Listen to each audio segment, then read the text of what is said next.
Girivaratari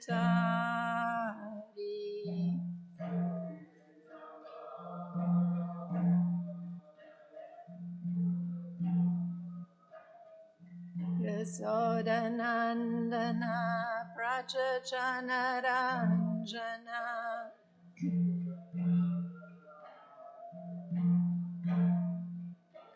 Yamunatira Vanachari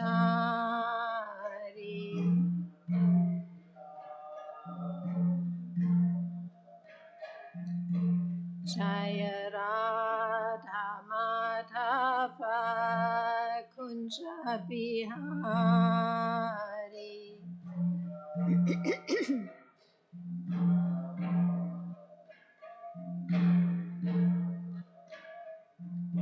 Gopi Jana Vallabha Girivaratari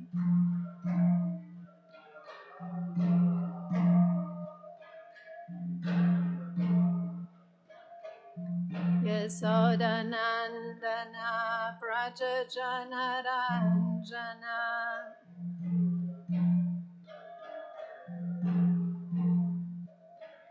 Yamunatira Vanachari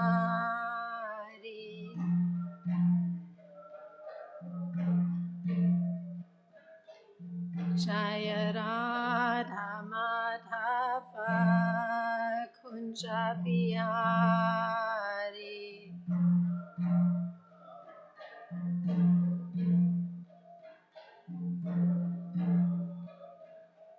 Gopi Jana Vallabha Girivaratari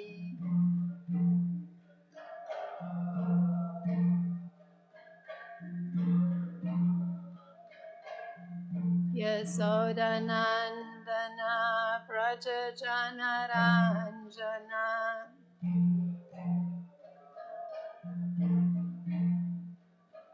Yamunatira Vanachari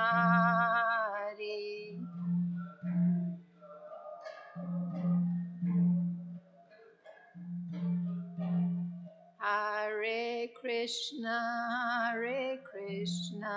Krishna Krishna, Hare Hare, Hare Rama, Rama Rama, Hare Hare.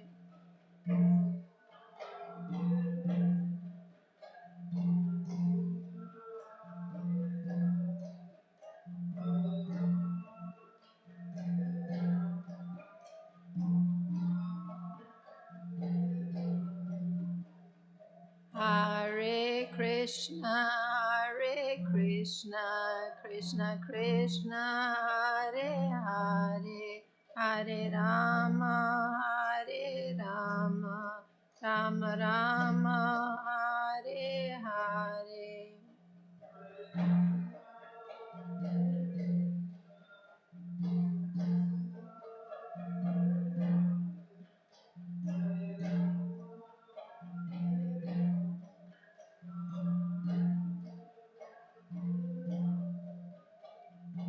Hare Krishna, Krishna Krishna, Hare Hare, Hare Rama, Rama Rama, Hare Hare.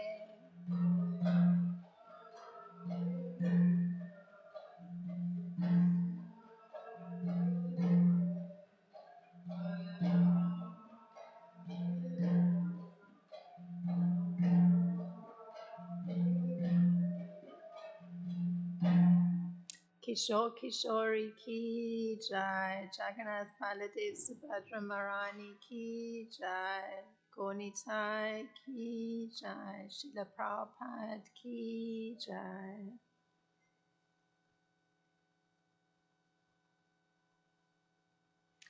Om Namo Bhagavate Vasudevaya.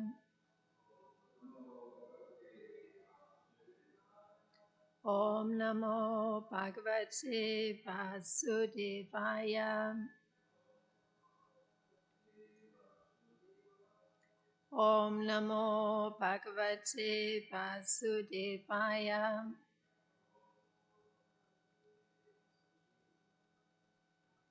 Good morning. We're reading from Canto 10, chapter 67, and it's the last three texts of this chapter, which is entitled Balaram Slays Devi Gorilla. So it is text 26, 27, and 28, and we'll be chanting together text 26. Chakampe tena patata satanka savanaspati parvata kuru sardula vayuna naur tvambasi chakampe tena patata satanka savanaspati parvata kuru sardula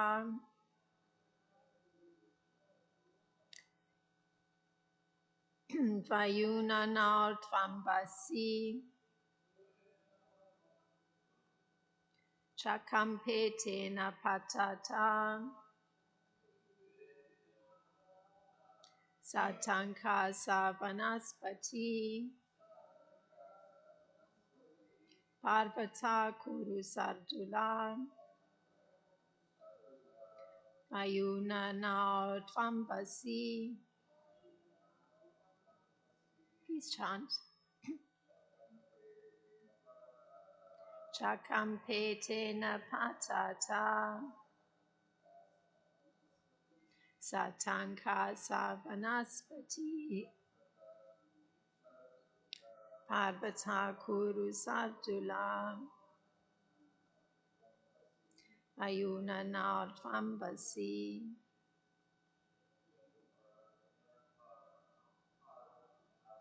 Chakampe tena patata satanka savanaspati parvata kuru sardula vayuna now tvambasi. Chakampe tena patata satanka savanaspati parvata kuru sardula vayuna now tvambasi. And the word for word chakampe, shook, tena, because of him, patata, as he fell, sa, together with, tanka, its cliffs, sa, together with, vanaspati, its trees, parvata, the mountain, kuru sardula, a tiger among the kurus, Parikshit Maharaj, vayuna, by the wind, now a bird, iva, as if, ambasi, on the water. And the translation for text 26, and this is the disciples of Srila Prabhupada. When he fell, a tiger among the Kurus, Raivataka mountain shook along with its cliffs and trees like a wind-tossed boat at sea. And the purport by the disciples of Srila Prabhupada. This word tanka here indicates not only the mountain cliffs, but also the fissures and other spots where water had accumulated.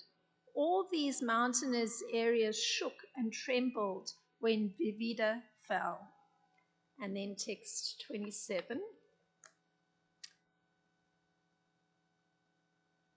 Jaya Sabdo Namaha Shabdaham Sadhu Sadhi Iti Chambare Sara Siddha Munindranam Asit Kushuma Vashinam. And the translation for text 27. In the heavens, the demigods, perfect mystics, and great sages cried out, "Victory to you, obeisances to you, excellent, well done," and showered flowers upon the Lord. And then text 28.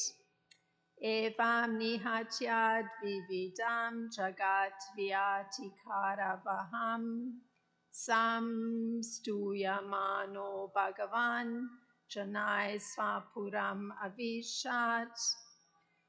And the translation for text 29. Having thus killed Dvivida, who had disturbed the whole world, the Supreme Lord returned to his capital as the people along the way chanted his glories. Thus ends the purports of the humble servants of His Divine Grace A.C. Bhaktivedanta Swami Prabhupada to the 10th canto, 67th chapter of the Srimad Bhagavatam entitled Lord Balaram Slays Dvivida Gorilla. Om Jnana-timirandasya Gananjana Shalakaya Chakshuran Militam Yena Tasmai Shri Gurave Namaha Shri Chaitanya Manopistam Stapitam Yena Bhutale Swam Rupa Kadamayam Tadati Swapadantikam Vandeham Shri Guru Shri Yuta Padakamalam Shri Guru Vaishnavam Shri Rupam Sagrajatam Sahagana Ragutam Vitam Sajivam Sadvaitam Savadutam Parijana Saitam Krishna Chaitanya Devam Shri Radha Krishna Padan Sahagana Lalita Shri Vishaka Vitam Shah. Hey Krishna Karuna Sindhu Dina Bando Jagatpate Gopesha Gopika Kanta Radha Kanta Namostute Tapta Kanchana Gorangi Radhe Vrindavaneshwari Vishabhanu Sute Devi Pranamami Hari Priya Vanchakalpa Tsarubhyascha Kripa Sindhubheva Chat Patitanam Pavanebhyo Vaishnebhyo Namo Namaha.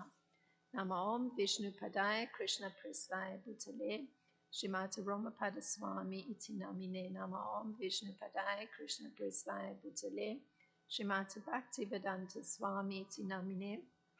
Namaste Saraswati Devi Gauravani Pracharine Nivishesha Sunyavadi Paschatya Deshatarine. Okay. So these three texts of today have a little section written by Srila Prabhupada in a narrative form in Krishna, the Supreme Personality of Godhead. So I'm just going to read, at least for text 27, what Srila Prabhupada writes. So this is what Srila Prabhupada says. This blow proved fatal to Dvivida, who immediately vomited blood and fell unconscious upon the ground.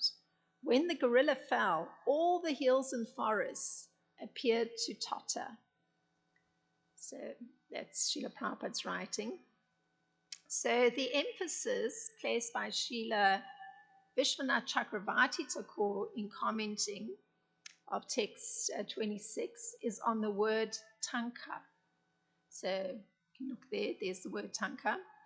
And he says this. This is Srila Vishwanath Chakravarti Thakur commenting on text 26.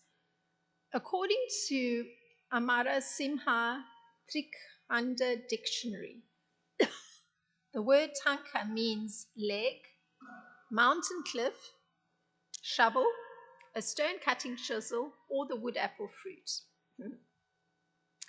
So numerous meanings, but here we're hearing about a shaking, and the shaking refers in this case to the mountain cliff. So out of all of those meanings for the word tanka, mountain cliff is the one. And continuing Srila Vishwanath Chakravarti Thakur, he says this: Raivataka mountain began to shake along with the trees, cliffs, and fishes. So quite an extraordinary amount of shaking just with the motion of Dvivida gorilla falling. Usually It's not that a mountain shakes when a body falls. Mountains are very firmly placed. Uh, Never mind that the cliffs even shake on the mountains. And the fishes, meaning, I'll come to that explanation. So the fishes and the other spots where water had accumulated were also subjected to a tremor when Dvivida fell, upon being struck on the collarbone by the fists of Lord Balaram. So it was the force of the blow and then the fall. So you could say almost a combination, although the emphasis is put that it was the fall of the huge body of Dvivida gorilla. So with the view to examine the meaning of a large fissure, because we're hearing that the mountain is shaking, the cliffs are shaking, so the stone structures, and also the trees. But then emphasis also is drawn to the fact that the fissures where water had accumulated, they were also going through a tremor. So I thought this was kind of significant, because usually you think of a fissure as like, a small little gap. So anyway, then it came to mind, there's this area on the continent of Africa that's called the Great Rift. So the whole continent lies on a single tectonic plate, but the plate has been splitting.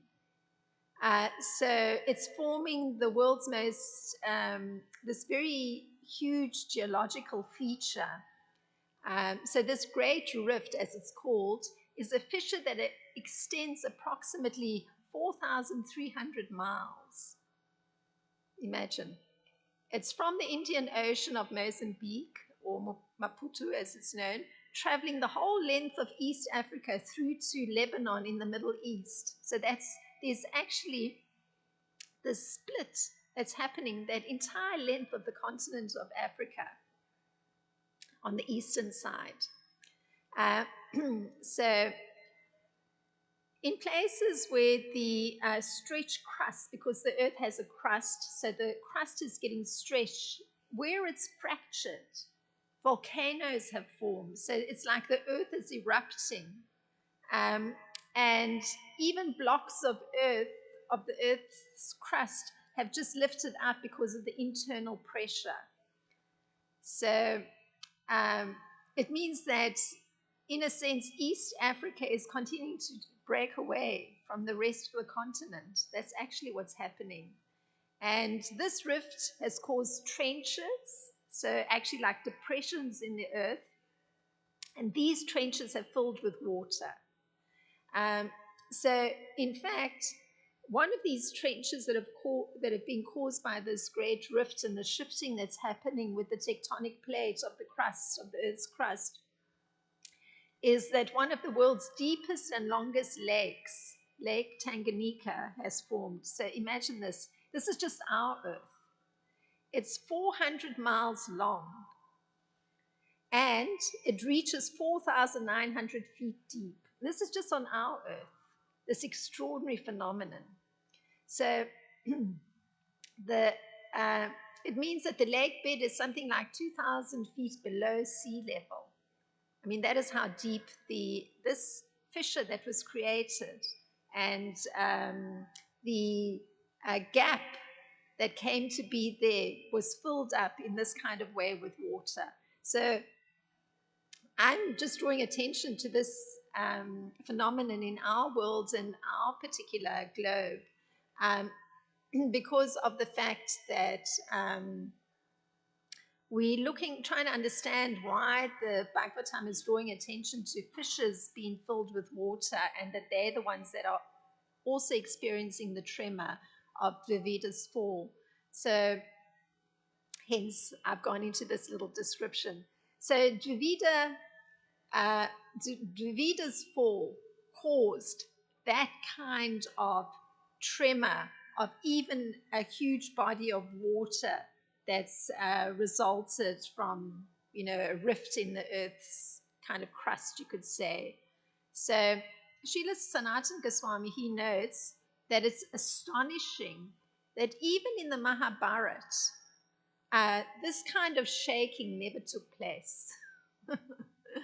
uh, because the mountain was even shaking at its root. So it just draws attention to the incredible power and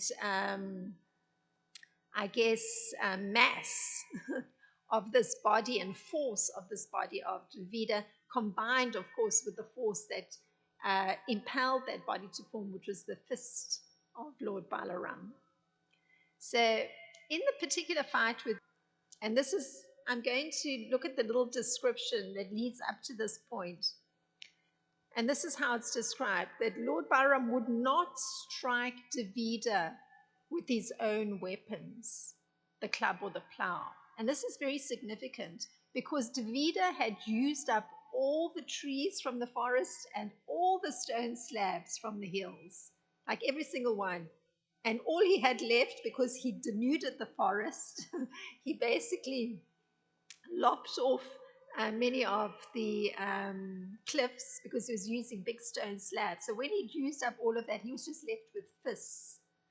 And the description by Srila Prabhupada is like this. To counteract Balaram, he immediately uprooted a big oak tree. So imagine the force of and power of a body, of a single entity, that is able to uproot a big oak tree. I mean, oak trees tend to have these huge trunks. They're like very solid trees. He uprooted a big oak tree, and with great force, he came and struck Balaram's head. So imagine he's able to lift a huge tree, an oak tree. And Balaram, however, immediately caught hold of this big tree, and he remained undisturbed, just like a great mountain. So it had no effect on Balaram. To retaliate, he took his club, named Sunanda, and hit the gorilla with it, severely injuring his head. Currents of blood flowed from the gorilla's head with great force. But the stream of blood simply enhanced his beauty like a stream of liquid manganese coming out of a great mountain.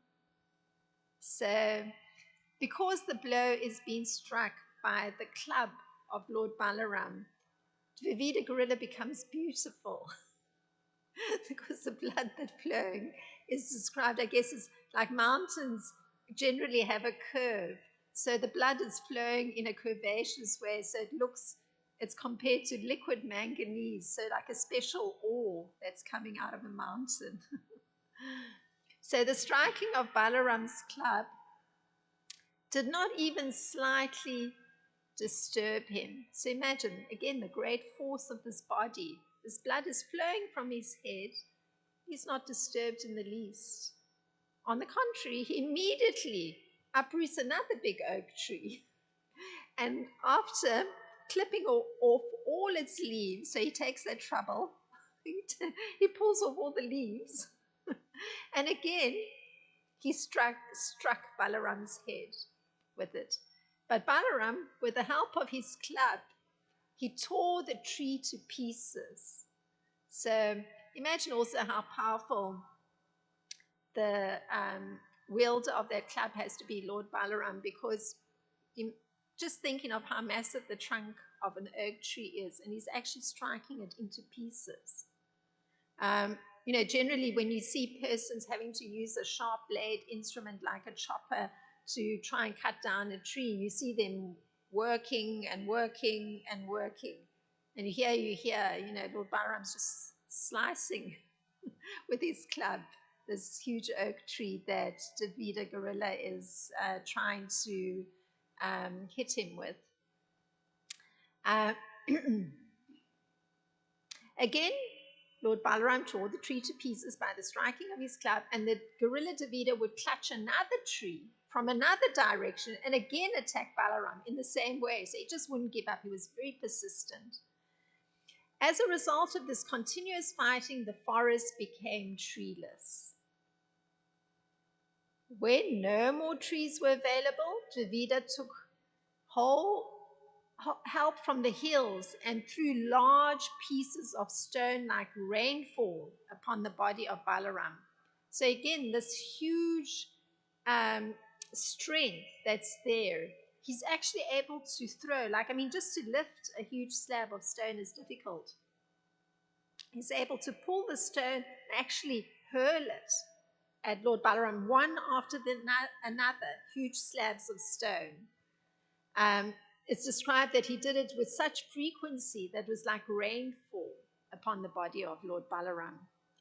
Now, Lord Balaram, his response, he had a great sporting mood. And he began to smash those pieces of stone into pebbles.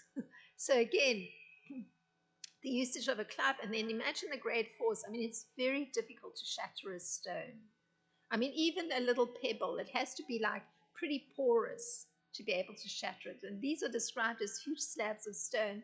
And Lord Balaram, by using his club, is actually breaking those huge slabs into pebbles. Incredible. So the usage of Lord Balaram's two weapons, it's described as standard procedure for Lord Balaram. These are his two favorite weapons. And this is described when Lord Balaram is present at a sacrificial arena. So in a different pastime, he's present at a sacrificial arena at Naimisharanya, and there's a downpour of abominable things sent by Balvala demon. So a different occasion. And here's a description where one gets again an understanding of Lord Balaram using his weapons and what their purpose is. So I'm reading from the Srimad Bhagavatam, and it's in the 79th chapter, so we'll eventually come to that in the same 10th canto. The immense demon resembled a mass of black carbon. His top knot and beard were like molten copper, and his face had horrible fangs and furrowed brows. Upon seeing him, Lord Balaram thought of his club, which tears to pieces his enemies. So there's a description of what the club does. It tears to pieces his enemies, armies, and his plow weapon, which punishes the demons. Thus summoned, his two weapons appeared before him at once. So Lord Balaram just has to think of his weapons and they appear. So with the tip of his plow, Lord Balaram caught hold of the demon Balvala as he flew through the sky. And with his club, the Lord angrily struck the harasser of Brahmanas on the head. So you see how he's using his particular weapons. In this case, he uses his plow, just like he had used his plow with the Yamuna when she failed to come when he wished to sport in her waters. We'd heard a little while back. And he actually caused the Yamuna to branch out into many tributaries by dragging her. So in this particular case, he uses his plow to catch hold of the demon Balvala as he's flying through the air. So he can extend his plow into the air. And then he uses his club to strike the demon. And that was the description of what his two weapons do. It says that his plow weapon punishes the demons. So it's used for striking the demons, and his club tears to pieces his enemies. So there was that description. The Yamuna got broken into many tributaries, not his enemy, but she had failed to respond to his request for her to come to the spot where he was. And here he used the tip of his plow to pluck a demon out of flying through the air. So this is again from the Srimad Bhagavatam. I'm reading. Balvala cried out in agony and fell to the ground, his forehead cracked open and pouring blood. He resembled a red mountain struck by lightning bolts. So there's again this comparison of a demon being struck by Lord Balaram's weapon, and that the demon appeared reddish, with blood like a mountain, red with oxide. So again, that comparison with a huge mountain and having its precious mineral decorating it on the side. So just by Lord Balaram striking a particular demon, some beauty gets attributed to the demon. And the comparison again, even in the case of this Balvala demon, is that with the blood gushing out of his forehead, it was like a mountain red with oxide. So, and this red oxide in this case, usually it's a form of hematite, which is interesting because we know of hematite as usually being blackish in color, but this one was red, or there, at least there's some sort of hematite ore that's reddish. So, and we usually know of iron oxide as like, if you look at a chain that started rusting, those reddish orangey flakes on it. That's usually what it is. But the description here is that this gushing of blood from the forehead of Balvala demon was like a mountain red with oxide. So very similar to the description given of Dravida gorilla. His head being hit and the blood gushing out of it, being compared to some beautiful ore decorating the side of a mountain. So becoming beautiful through Lord Balaram's blow.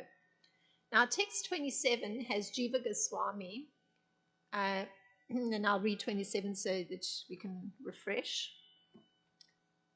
Text 27. In the heavens, the demigods, perfect mystics, and great sages cried out, "Victory to you, obeisances to you, excellent, well done," and showered flowers upon the Lord. So, text 27 has Srila Jiva Goswami doing a breakdown of the praises that were shouted out to Lord Balaram for his having caused Dravida gorilla to fall. So, this is how Srila Jiva Goswami does the breakdown. He says, the best of the devatas, like Lord Indra, shouted, "Very good." Each of them shouted these words because of bliss, devotion, and astonishment. So, various emotions were elicited by Lord Balaram's striking and this, even making the Dravida gorilla so beautiful in appearance, even with blood gushing out of his head. And Srila Jiva Goswami says, all because of their bhava, devotees shouted, "Victory." Jiva Muktas shouted, "Obeisances to you." And sages shouted, "Very good." Thus, all the siddhas, great sages and saintly persons from the upper planetary system showered flowers on the person of Lord Balaram and vibrated sounds glorifying his supremacy. So this whole scene has been witnessed. And to comprehend the nature of the devotion, because that's what Srila Jiva Goswami is drawing attention to by saintly persons, there's a description given on the meditation of Prahlad when he's been visited by Narada. So just to get insight into this idea that Srila Jiva Goswami is bringing up, that of the nature of the devotion and how it's eliciting the particular expression that's coming out in praise of Lord Balaram. So here's a description of the meditation of Prahlad. Prahlad, the best of Vaishnavas, was in a secluded place, absorbed in loving meditation on the Supreme Lord's lotus feet. Seeing the Brahmana Narada approaching from a distance, Prahlad quickly stood up and then offered prostrate obeisances as Narada came close. So this is from the Srimad Bhagavatam. And there's Srila Sanatana Goswami looking at this particular meditation of Prahlad Maharaj. And he says that,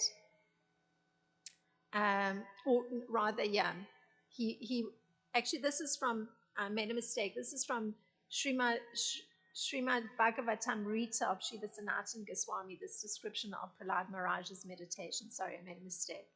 And Srila Sanatana Goswami gives this particular description of the meditation. And it's one of our devotees, Gopi Pranadhana Prabhu, who writes that it's actually without information from the external senses that Prahlad, even though he was deep in meditation, he became aware that Narada was approaching. So he wasn't actually seeing, he was in deep meditation. And he didn't use his external senses to understand that Narada was approaching. And Prahlad's meditation is described by Gopi Pranadhana Prabhu as being wonderful because he was meditating on the Supreme Personality of Godhead and the lotus feet of the Supreme Personality of Godhead, not on some impersonal conception. Because there are persons who just meditate on some impersonal idea, not a person, some energy, whatever. But here, this is considered extremely wonderful meditation because Prahlad Maharaj is meditating on the lotus feet of the Supreme Lord.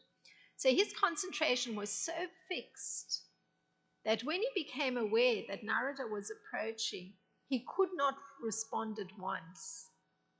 But by the time Prahlad stood up, Narada was already there. So this is insight from Srila Sanatan Gopi Pranadhana Prabhu, commenting on Srila Sanatan Goswami's description of Prahlad's meditation. So just understanding this, one can understand that all these personalities that are seeing this scene of Lord Balaram and the beauty that suddenly was present even in Vivida Gorilla, with blood flowing from his forehead, they're actually all absorbed in meditation on the Supreme Lord. So they're not seen with their external senses, it's seen within the heart. So just that particular point. So since all the devotees are in the perfectional stage of devotional service, Srila Prabhupada generalizes. And he says that all of them chanted. So this is Srila Prabhupada just giving a generalized statement in Krishna, the Supreme Personality of Godhead. So he doesn't do the same breakdown that Srila Jiva Goswami does, where he attributes particular words that are said by particular categories of devotees, whether they're demigods, whether they're liberated, conditioned souls, or sages. But Srila Prabhupada does a generalized statement because he takes it that all those personalities are in a perfectional stage of devotional service. So Srila Prabhupada says that they all say this: all glories to Lord Balaram. Let us offer our respectful obeisances unto your lotus feet. By killing this great demon Dvivida, you have initiated an auspicious era for the world. So they all have that same view, and Srila Prabhupada expresses it like that. This is how they're expressing their thought. So this division of devotees that Srila Jiva Goswami makes is given in Nectar of Devotion. And the Jiva Mukta is the first category. So remember, they were the ones who were saying to Lord Balaram, obeisances unto you. And this is how the Nectar of Devotion does the breakdown. Those who have attained an attraction for Krishna, but are not freed from the material impasse, is the word that's used, the sadhaka, who has unflinching faith in and love for the Supreme Lord, who's in friendship with devotees of Krishna, and who's merciful to the ignorant, raising them to the standard of devotional service, and is uninterested in the non-devotees. That's the one category. The second category is those who have heard the pastimes of Krishna and they shed tears when they hear the pastimes. So the idea is that this blazing fire of material existence, it's going to be extinguished by such watering. Their tears are just extinguishing the fire of material life. So that's the second category of devotees. And the third category is devotees who are always engaged in Krishna conscious activities. It implies that the others may not be always engaged. Constantly relishing a transcendental mellow in relationship with Krishna. So that's the third category. So you can see that it's this third category, constantly relishing a transcendental mellow in relationship with Krishna that permits that being able to witness a scene in the heart, such as Lord Balaram striking Dvivida Gorilla. So by contrast, Nectar of Devotion gives the persons who have achieved real blissful life on the level of Lord Krishna and Balaram and are able to attract them by transcendental loving service. This is the eternally perfect category. They called the Nityasiddhas. So the Nityasiddhas, they're eternally Krishna conscious, whereas the Nityabaddhas, those that I've just described, where they're having to still work with the material existence and the fire of the material existence, they they're eternally conscious of their relationship with Lord Krishna, whereas the Nityabaddhas, they're eternally conditioned and tend to forget their relationship with Krishna. So Srila Prabhupada was describing basically those that are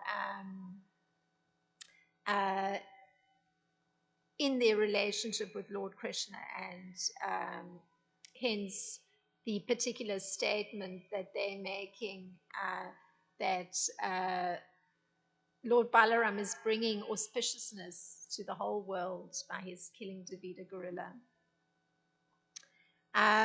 So all the jubilant sounds of victory were heard from outer space. So it's from outer space. And Lord Balaram, of course, can hear the sounds, and he can hear the words because he's in a transcendental or experiencing some mellow with each of those devotees. So he can actually hear their voices, what they're saying. So they're not present. They're in outer space, but he's hearing the voices. So Srila Bhaktivinoda Thakur, he offers this very interesting explanation of this reality of that even conditioned souls can come to. So he puts it this way: it's attainable through pure absolute samadhi. For this is what vanquishes all those impediments, those things that make one forget one's relationship. So that samadhi is termed natural. This is Srila Bhaktivinoda Thakur, versus an artificial samadhi of somebody who's trying to meditate on in an impersonal kind of way. They're not meditating on the lotus feet of the Supreme Lord.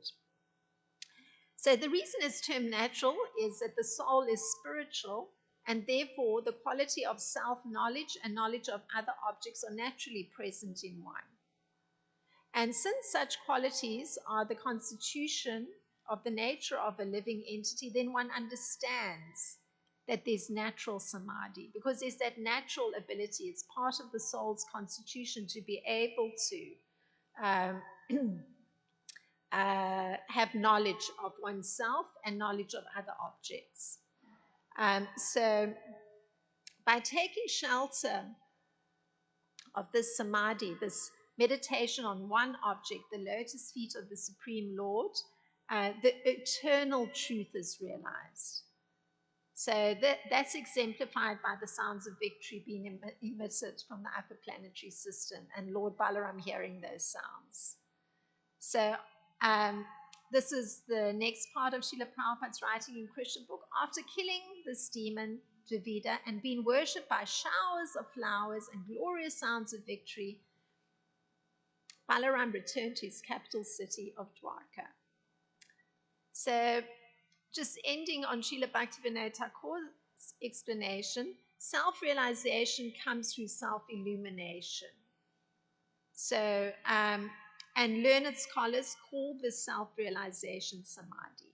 That's what it is, it's samadhi. This is it's very subtle. This is Srila Bhaktivinoda Thakur.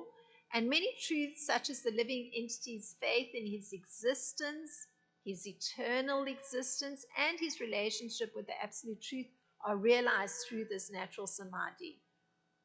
We got some insight into it through the description of the kind of meditation Prahlad Maharaj is doing, and just the fact that all these devotees in outer space are actually communicating with Lord Balaram. And there's actually, I'll just read the Sanskrit because this is Srila Bhaktivinoda Thakur expressing these thoughts. It's text 5 in Sri Krishna Samhita, and this is just the Sanskrit. I'll read it. Swaprakasha svabhavayam ati shekshma svarupatvat samadhi katyate buddhai samsayat sa vilupyate. So that's this whole idea that self-realization comes through self-illumination. and that is called samadhi. So that was some attempt at getting insight into these three verses. If there's any thought on it or some further point that might expand the discussion, please feel free.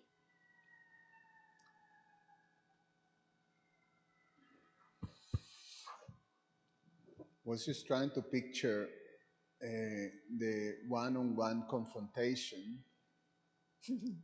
The description of the arms of Dvivida is like palm trees. Palm trees are huge. Could be, what would you say, 40 feet, 50 feet or something like that. I think for one class there was a regular gorilla has an arm length of 9 feet, a regular gorilla. And of course, Dvivida gorilla has mystic powers, so he can expand his body to the size he wishes. So palm tree size would be, really expanding his arms. Well, so it's just picture the size. I mean, I keep picturing the sign of King Kong. And, so this huge massive body. And if the arms are that long, imagine the fist, the hand, it should be huge. So, during the time of Dwarpa Yuga, people were naturally much bigger in size too. But putting that huge size, hitting a regular person body, it doesn't match. So it means, and it means that Lord Balaram also have to manifest a form that can withhold that type of size, that can withhold that type of confrontation. And when he hits in the head, I mean, to be able to have an impact in such a huge head, you have to have, a, a weapon that have a very good size. So I'm thinking, although it's not explaining, it's not describing the pastime, that Lord Balaram have to manifest at least, a much more suitable size to actually fight this demon. And Hanuman used to do that. He used to spend, to fight Kumbhakarna. Kumbhakarna was gigantic, so Hanuman would manifest a form that was, as big.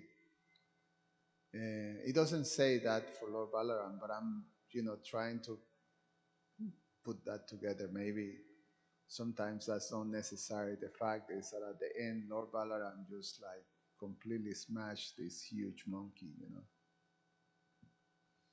Well, thank you for. I'm just trying to think of proportions.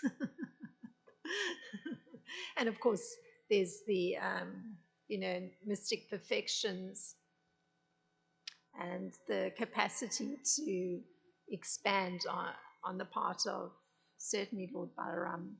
So, but of course, the emphasis that's been put a lot in this particular confrontation was on, I would say, the strength, the inherent strength of Lord Balaram, that capacity to utilize both his fist when he kindly saw that Vivida gorilla no longer had any more stones or trees to work with. He then utilized literally his fists. But in either case, the usage of the fists, or prior to that, in smashing the stones or the huge oak trees and utilizing his weapon, it still came from strength.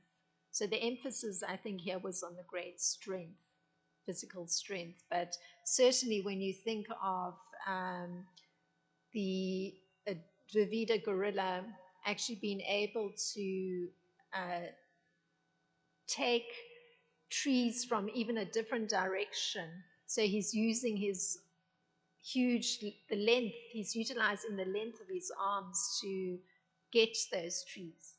So on either side, or whichever direction his arms are moving or his body's moving.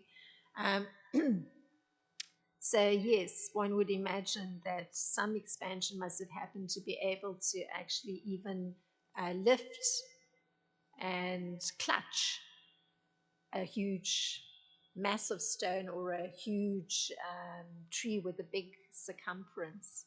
And then on the part of Lord Byron, which is the point you were raising, that he's also having to have a concomitant expansion to counter the expansion of Davida gorilla. Yes, it's not described, but the, at least what one's getting here, it's the strength, the inherent strength is coming through. And again, even the mention of not being phased at all, like remaining immovable when being struck on the part of Lord Balaram, it also indicates again that incredible strength. It doesn't shake the body in any way. And Vivida gorilla was described the same way. I mean, even when there's actual damage and the body is got a gash in the head, he's also immovable, so to speak. I mean, it's not that he's fazed by it or disturbed by it. So there's a great internal strength on the part of both of them, but of course, of a different nature.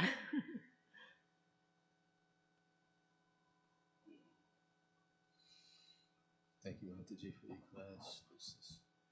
I've thought about think about the differences between the sages, the demigods, and the mystics. Also, I've always wondered what are the subtle differences because Narada Muni is always referred to as a sage. Prahlad may be referred to as devotee, you know, but that's what it wonder what the subtle differences are, and basically that. Well, I suppose, looking at what is the difference between a devotee, an inhabitant of the heavenly regions, or a sage. I mean, one is the place that they're residing in. Number two would be the particular occupation they have. So, in the case of the demigods, the occupation we know is administrators of the universe. So, in an administrative capacity, sages are conducting sacrifice for the benefit of the whole world. So, that's their occupation, and I guess the carrying knowledge. And the devotee is one who's just engaged, whatever his particular occupation may be, he's internally engaged in this process of meditation on the lotus feet of the Supreme Lord. So that's usually how the emphasis is, particularly the devotee's meditation. That it's cultivating this loving relationship with the Supreme Lord. Any insight on the mystics? Oh, well, I suppose mystics are like sages too. So it's practicing austerities to acquire a particular mystic power, like Subal was touching on the one mystic power and looking at that, the capacity to make the body huge or make the body super small, or being able to reach to a distant place and get an object from a very distant place, or what's the other one? Yeah, some of those. So I guess the mystics are focused on austerities. That's the occupation, so to speak. And yeah, it's I guess acquisition of a particular power or ability. And just the other day we saw a particular video that was dealing with a yogi doing his various yogic exercises and sitting in one spot for hours and hours and hours and hours in a particular yogic position. So there's your mystic.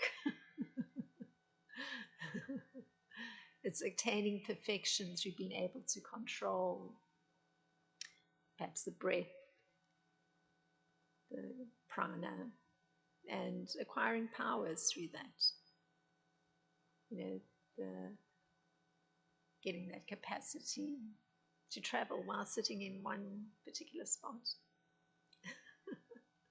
It's a mystic power. Yeah. So thank you very much. Srila Prabhupada ki jai, Srimad Bhagavatam ki jai.